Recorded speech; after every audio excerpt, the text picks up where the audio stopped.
Olá, pessoal! Estamos aqui com o Wallace Emiliano, aprovado no concurso da Cefaz DF. Olá, Wallace, tudo bom? Tudo bem.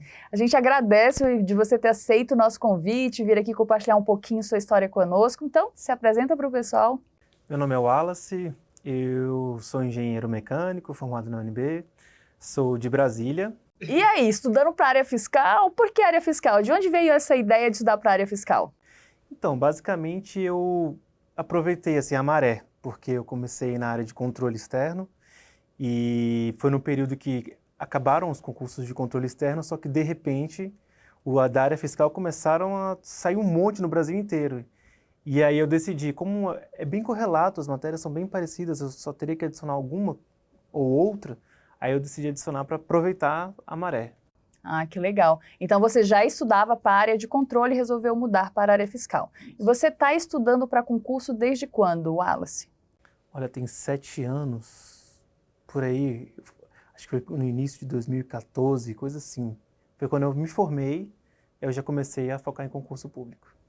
Legal. E aí você focou em qual concurso lá para 2014? Então, estava começando a sair um boato do TCU, só que aí, quando eu me formei, o edital saiu. Aí eu tentei acompanhar, mas não deu, e aí o que eu tentei mesmo foi o TCU, mas não tinha como chegar perto. E durante esse período que você estudou aí, sua família te apoiava, né? Você falou que estudou uns 6, 7 anos. Isso, me apoiaram muito. Minha família resolveu, assim, me deixar apenas estudar. Isso foi muito importante na minha aprovação, porque eu vejo que muitas pessoas estão aprovadas, mas passam por uma dificuldade maior, né?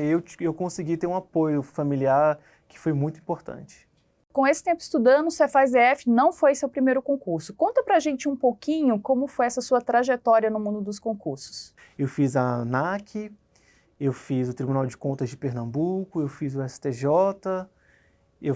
também fiz até áreas policiais, assim, para testar como é que eu era. Eu fiz a Polícia Militar do DF, eu fui fazendo coisas correlatas, assim. E em quais você conseguiu aprovação? Na ANAC eu passei na prova objetiva, acho que eu estava entre os 30 primeiros, só que eu reprovei na prova discursiva.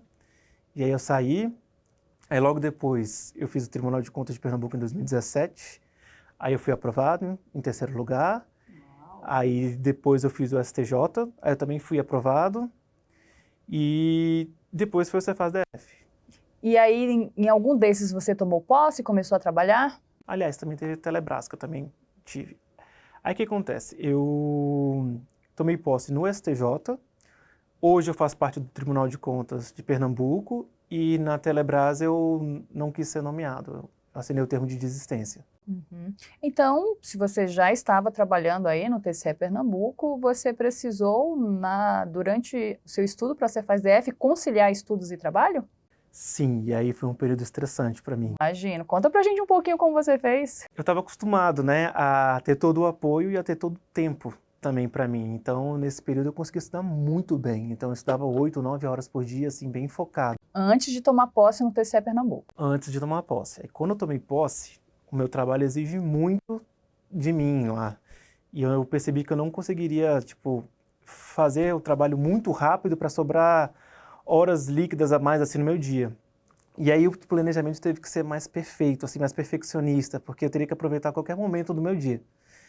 E aí o meu planejamento focou, em primeiro lugar, definir como seria meu trabalho, como eu poderia otimizar o tempo do meu trabalho, fazer da maneira perfeita e boa para o meu serviço, e dali em diante o quanto queria sobrar para estudar. E do quanto que sobraria para estudar, ou quanto sobraria para viver, né? Eu tentei fazer um cronograma baseado naquilo ali. E foi muito estressante porque eu pensava entre o antes e o depois, assim, porque a gente acha que não está fazendo sempre o melhor. E aí eu pensava, nossa, eu acho que agora pode me dar problema em aprovações, porque antes eu estudava muito, e agora caiu muito o meu tempo de estudo. E aí eu ficava nessa dualidade, assim, de estresse. Uhum. Você conseguiu estudar quantas horas depois que você começou a trabalhar? Olha, caiu por umas 4, 5 horas. E aí me deu um desespero, porque eu sempre achava que eu precisaria de mais horas. Só que eu percebi que deu para otimizar bem, que deu para eu aproveitar mais esse período, porque antes, como eu tinha uma janela grande de horas, eu estava fazendo 8, 9 horas, mas assim, eu poderia dar uma relaxada, eu poderia ficar mais tranquilo, às vezes eu pegava o celular e tal. Aí, quando depois eu comecei a trabalhar, aí não, aí eu já tinha que sair das distrações e otimizar aquele período. E eu percebi que deu muito certo. No pré-edital, você estudava como? Mais por PDF, videoaula? O que você utilizou? Então, eu comecei pelos livros. E aí eu fiz uns mapas mentais e tudo mais. Só que o livro é uma coisa muito grande, né? E acabava que certos pontos não caíam, né? E aí eu percebi que lá no início, como eu tinha começado com o livro, minha base tinha ficado boa nos mapas mentais. E aí eu comecei a usar os PDF. As videoaulas tinham como uma maneira de sedimentar o meu conhecimento. Às vezes eu tinha uma interpretação em que eu não conseguia gravar, não conseguia entender muito bem. Aí eu na videoaula falava, não, como é que é? Aí ali eu entendia mais para poder voltar para os meus resumos, né? E no fim, como eu já estava ficando também sem tempo, eu comecei a usar um pouco mais as trilhas também, para identificar o que mais caía. Então acho que eu usei uma mescla de tudo. Eu fiz uma base forte com os livros, depois eu vim com os PDFs atualizando os meus mapas e identificando o que caía mais, com as videoaulas para tentar entender certos pontos que para mim eram problemáticos, e na trilha para quando eu tinha assim, já estava tudo pronto, e aí eu vinha afiando, do tipo, olha, isso aqui tem que ver bem, aquele ali tem que ver de um jeito diferente, aí eu acho que eu usei todo o pacote. Wallace, que ferramentas do Estratégia, então, você utilizou? PDF, videoaula, o que mais?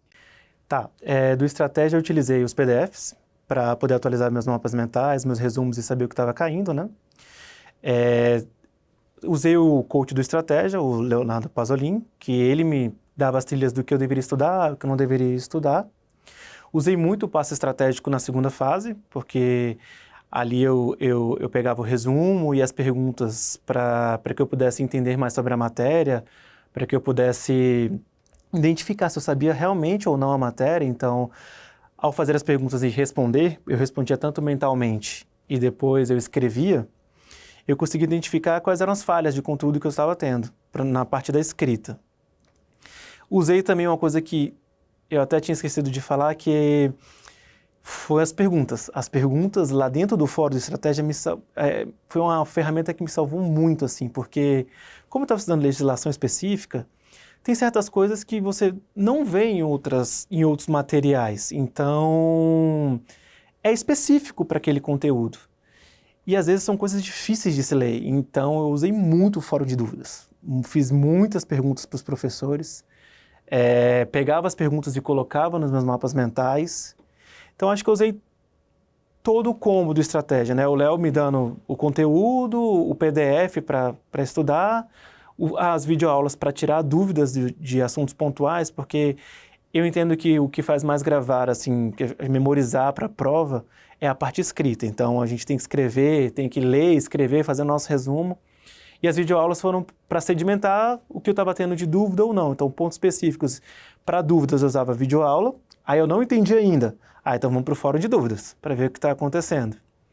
E o passo para fechar, né? Para pegar o conteúdo e identificar se realmente eu entendi ou não. E tudo isso dentro do nosso Coach Platinum, né? Você foi nosso aluno do Coach Platinum. Valeu a pena fazer esse Coach Platinum?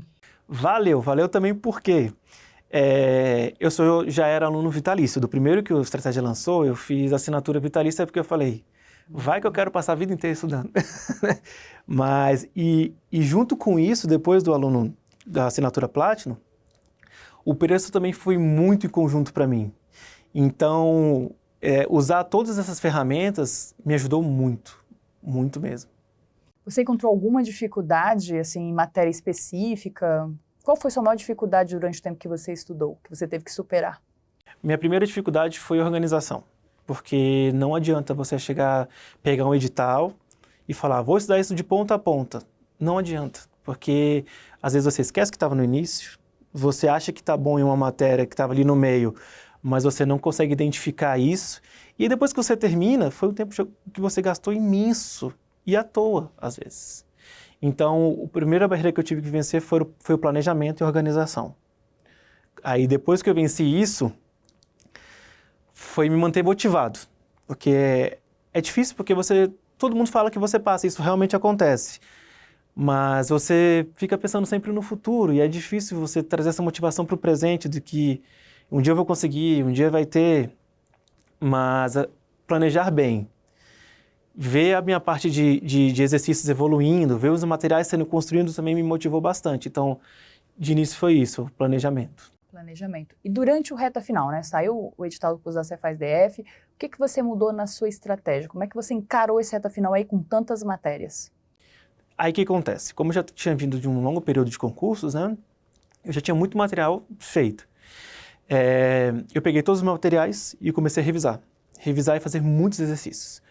E pegava também os PDFs para ver se tinha uma atualização. Então, saíram decisões novas. Então, eu buscava no PDF sobre aqueles assuntos se tinha alguma coisa, alguma novidade para adicionar no meu mapa. Mas, basicamente, eu tentei atualizar os meus mapas e revisar e fazer muito exercício. Foi isso que me ajudou. E para as discursivas, como que você se preparou? As discursivas eu fiquei com medo, porque meu primeiro concurso, né, eu reprovei na discursiva, então eu já cheguei com bastante medo. E aí eu estava na turma Platinum, né, e na turma Platinum você tem direito à correção. Então eu usava, acho que a cada um mês e meio eu pegava 3 correções para fazer, para identificar se eu estava indo bem ou não. Então eu estava, só que fora isso eu também estava fazendo muitas discursivas por fora. E eu percebi que, uma vez que eu tinha pegado a forma de se escrever, na minha cabeça já estava, na primeira linha escreva desse jeito, na segunda desse jeito. A forma já estava construída. Aí eu continuei na revisão. Revisão para entender toda a matéria e aprofundar. Como na minha prova teve uma suspensão, eu percebi que eu teria tempo para aprofundar em certas coisas que caíam mais. A gente, na área fiscal, por exemplo, todo mundo acha que vai cair mais substituição tributária, essas coisas. Aí nós decidimos sair um pouco do geral. Eu decidi sair um pouco do geral e percebi que em pontos muito importantes, assim, era bom, às vezes, pegar uma doutrina, pegar uma coisa diferente e ir a fundo. Então, foi mais isso, revisão do geral e ir a fundo em pontos específicos e muita redação feita. E você se deu bem na discursiva, né? Você disse que avançou posições, como foi isso? Isso, na primeira parte da prova, na objetiva, eu fiquei na colocação de 94 e na discursiva eu consegui para 49,50, então foi uma coisa boa. Né? Ganhou metade das posições aí, né? Muito bom. E a vida social, Wallace, durante esse período, como é que foi? Então, em geral, eu acho que não dá para ter uma vida dupla, porque hoje em dia, eu acho até uma coisa que ficou um pouco desumana, né? Hoje em dia os concursos são para 20 vagas, para 30 vagas, então é uma coisa que complica muito, assim, a nossa aprovação, né? Então eu decidi que não dava para ter uma vida de saídas, de chegar de madrugada, porque a minha semana já começava muito ruim. Até o meu corpo conseguir voltar, ficar motivado, ficar concentrado e sem aquele desgaste físico, eu já estava no meio da semana. Então era muito ruim. Então eu percebi que alguma coisa tinha que ser tirada do meu planejamento ali. Então, mas eu não tirei por completo as saídas e tudo mais, só que eu modifiquei o tipo de saída. Então, agora eu ia mais para restaurantes, eu ia mais às vezes para um cinema, encontrar alguns amigos. Se eu fosse para um barzinho com os amigos, eu não chegaria de madrugada, não era para beber e tal, porque eu percebi que a constância e o foco tem que continuar para um dia você chegar. E a cada vez que eu parava e fazia isso, eu percebia que minhas notas melhoravam. Então, eu decidi abdicar um pouco das saídas, assim. E quando a prova foi se aproximando, umas 2 semanas antes da prova, você mudou alguma coisa na sua estratégia? O que você fez nessa reta finalíssima? Então, reta final, eu sempre me planejei assim para não criar sustos em mim. Então, na reta final, eu não ficava me testando. Então, por exemplo, vou fazer uma discursiva difícil. Não. Vou fazer exercícios, também não. Simulados, também não, porque eu percebi que o concurso é 50% emocional e 50% estudo também. Porque se você chegar com o seu emocional acabado lá, com medo e tudo mais, você lê o item diferente, você escreve diferente, às vezes você troca gabarito. Então, eu não queria testar o meu emocional nessas 2 semanas. Nessas últimas 2 semanas eu só revisei. eu revisei, via alguns exercícios resolvidos, algumas redações que eu falava assim, não, essa aqui é muito importante, eu só quero ver os tópicos e como a pessoa escreveu esses tópicos. Então, foi basicamente um exercício extremo de revisão essa semana. E no dia da prova, né? Você fez uma prova do Sebrasp, né? Você respondeu todas, chutou algumas?